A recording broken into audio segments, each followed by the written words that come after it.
قبره وأزل الحجرة النبوية.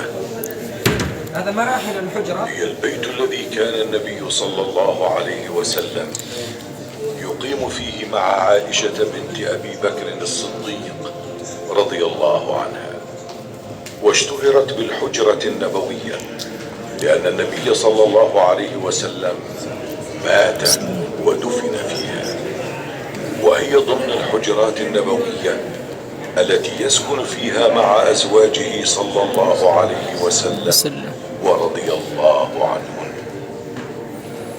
كان في الجهة الشرقية الجنوبية خارج المسجد النبوي في عهد النبي صلى الله عليه وسلم وخلفائه الراشدين وصدر خلافة بني أمية. مرت الحجرة النبوية بعدة مراحل. المرحلة الأولى بناء الحجرة النبوية، بناها النبي صلى الله عليه وسلم مع مسجده، وتتكون من غرفتها المبنية من اللبن وسقفها من الجريد، ولها باب من خشب يفتح على الفناء وهو من جريد النخل ولا سقف له، وله باب من الجهة الغربية يفتح على المسجد النبوي. المرحلة الثانية وفاة الرسول صلى الله عليه وسلم ووضع الستارة. في العام 11 للهجرة وضعت عائشة رضي الله عنها ستارة تفصل بينها وبين القبر.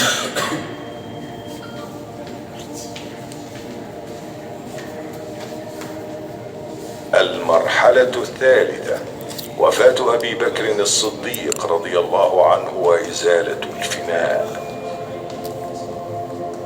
دفن أبو بكر الصديق رضي الله عنه مع النبي صلى الله عليه وسلم، وجعلت عائشة رضي الله عنها الستارة بعد قبره، وأزال عمر بن الخطاب رضي الله عنه جريد الفناء وبنى جدارا باللبن.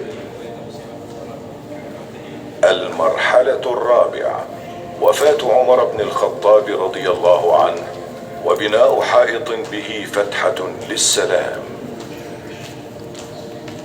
دفن عمر بن الخطاب رضي الله عنه مع النبي صلى الله عليه وسلم وأبي بكر رضي الله عنه، فاستحت منه عائشة وبنت حائطا بينها وبين القبور الثلاثة فيه فتحة.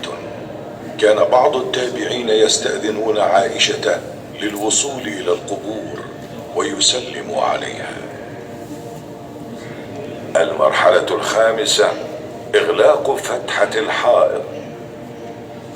لما أكثروا الدخول للسلام على القبور أغلقت الفتحة، ولم يستطع أحد الدخول إليها إلا للبناء.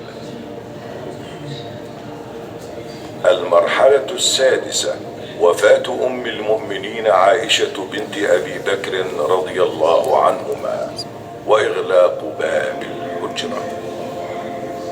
بعد موت عائشة رضي الله عنها أغلق باب غرفتها. المرحلة السابعة إدخال الحجرة النبوية في المسجد النبوي وبناء الجدار المخمس. عام 88 للهجرة أمر الوليد بن عبد الملك بهدم المسجد النبوي وتوسعته وإضافة حجرات أزواج النبي صلى الله عليه وسلم فيه، وأزال جدار بيت عائشة رضي الله عنها المبني من اللبن وبناه من الحجارة السود، ولم يجعل لها بابا ولا شباكا، ولا يمكن لأحد الوصول إلى قبر النبي صلى الله عليه وسلم وصاحبيه رضي الله عنهما. ثم أمر بإقامة جدار آخر هو الجدار المخمس فيه 5 أضلاع، وبناه بالحجارة السود، وجعل مؤخره مثلثا لئلا يصلى فيها ولا إليها، وأمر أن يحرف عن يمين القبلة، ولم يجعل له بابا ولا شباكا. وهذا الجدار المخمس هو الذي عليه الستارة التي ترى من خلال الحائط الخارجي النحاسي.